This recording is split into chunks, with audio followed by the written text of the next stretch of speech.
Bonjour les As, je m'appelle Laure Varidel. Je suis super contente d'être avec vous aujourd'hui pour répondre à vos excellentes questions.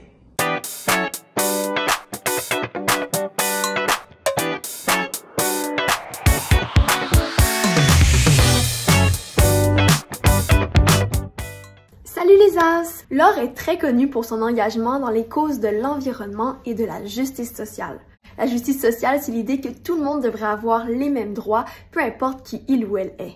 C'est elle qui a cofondé Équiterre, un organisme québécois qui encourage la population et les gouvernements à faire des choix équitables, écologiques et solidaires. Avec une amie cinéaste, elle a également créé Mères au front, un rassemblement de mères et de grands-mères qui luttent pour un monde plus écologique pour leurs enfants. Elle a répondu à 5 de vos questions. C'est parti! La première question nous vient de Is it the Candy Shop Flow Nexus.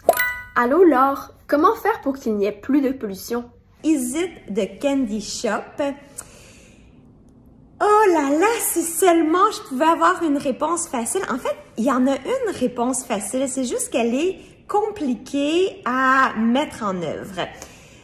La meilleure chose qui pourrait arriver pour qu'on mette fin à la pollution, il va toujours y avoir un peu de pollution parce qu'on n'a pas le choix de consommer. Puis c'est la manière dont on consomme, puis toute la production qu'il y a derrière qui fait en sorte que l'on pollue. Donc, la réponse simple, ça serait de dire, consommons moins. Mais en même temps, comment est-ce qu'on s'y prend? Puis il y a des choses qu'on n'a pas le choix de consommer. Par exemple, de se nourrir, de se vêtir, d'avoir un toit sur la tête et tout ça.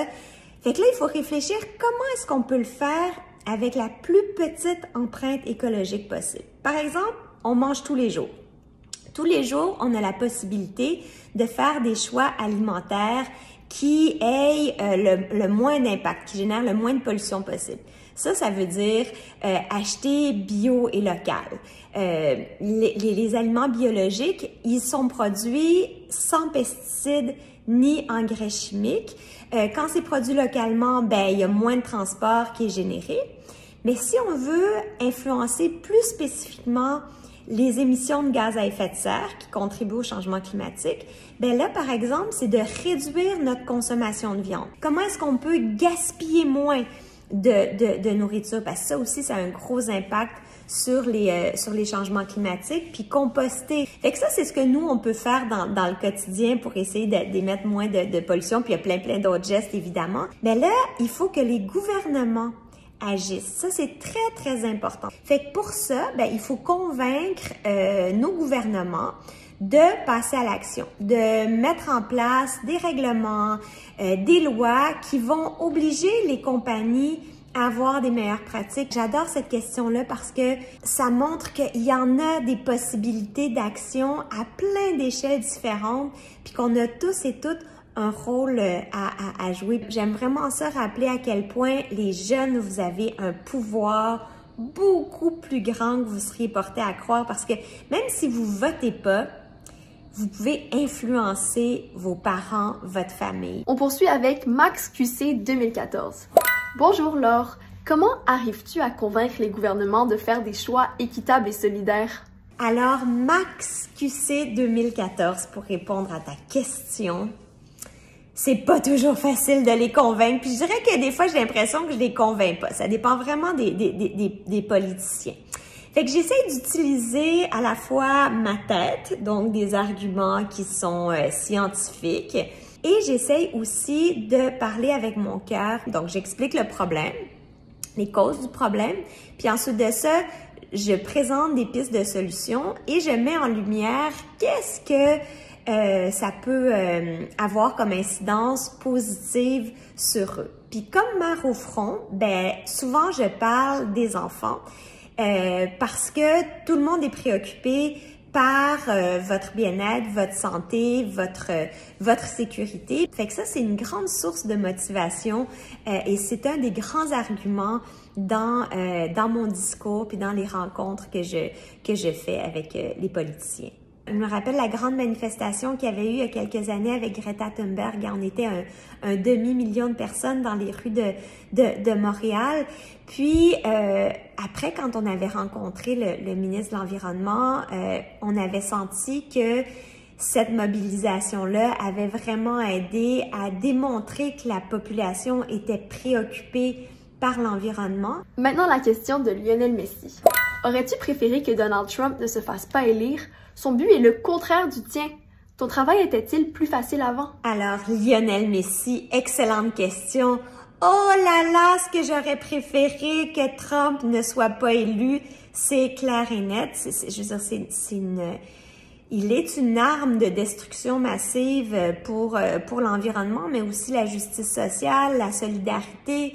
Il ment, hein, il utilise beaucoup les fake news pour diviser la population, pour propager des informations qui viennent briser notre capacité à prendre des bonnes décisions. Vraiment, là, il y a plein de mythes qui nourrissent des choses qui sont pas vraies. Fait que c'est sûr qu'il complexifie notre travail avec tous ces mensonges. Puis, veut pas, les choix qui sont faits aux États-Unis parce que c'est nos voisins, puis ils sont tellement puissants, ils ont une incidence sur le Canada puis sur toute la planète. Fait que c'est sûr que ça fait en sorte que là, il faut qu'on travaille encore plus fort, qu'on parvienne à convaincre encore plus de gens de se mobiliser. Maintenant, la question de Coconut Power. Bonjour Laure. Est-ce que parfois tu as l'impression d'être incomprise?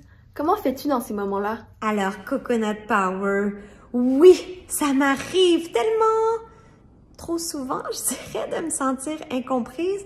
Mais en même temps, tu vois, plus récemment,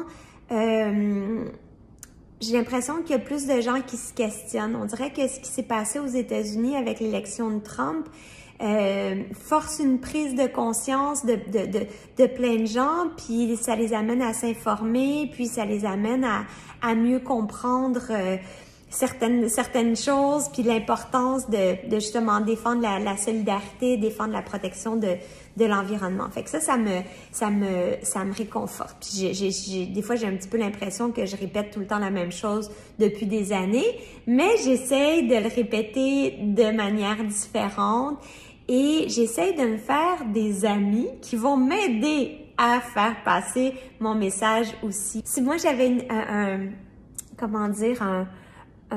conseil à donner, parce que des fois, c'est vrai, quand on regarde tout ce qui se passe à travers le monde, c'est ultra décourageant. Ben, je rappellerais que l'espoir, il est vraiment, mais vraiment dans l'action.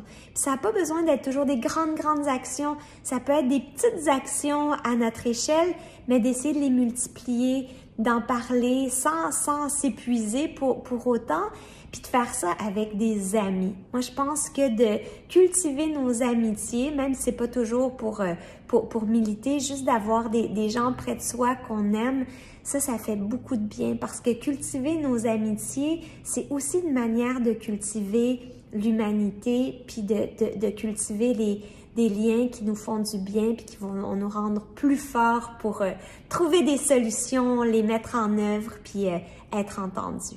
Et on termine avec Hello Someone. Bonjour Laure. Quand on parle d'écologie, comment te sens-tu en regardant la terre polluée et en regardant toutes ces bouteilles en plastique?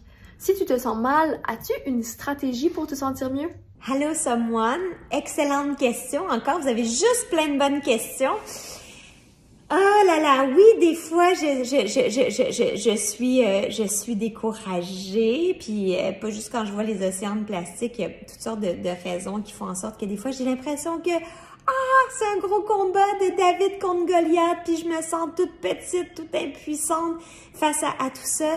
Mais dans ce temps-là, pour me refaire des forces, j'essaie de regarder ce qu'il y a de beau autour de moi, puis d'aller marcher dans la nature, dans un parc, ou juste de prendre une grande respiration pour me recentrer. Souvent, ça me fait du bien. Alors, c'est comme ça que ça se termine. Je vous remercie pour vos super questions, puis vous dire que je suis avec vous, même si on se connaît pas personnellement. S'il y a quelque chose à se rappeler, c'est ça. C'est que l'espoir est dans l'action, puis c'est vraiment en se mobilisant tous ensemble qu'on va réussir à faire les plus belles choses pour se faire un monde à la fois plus écologique et solidaire.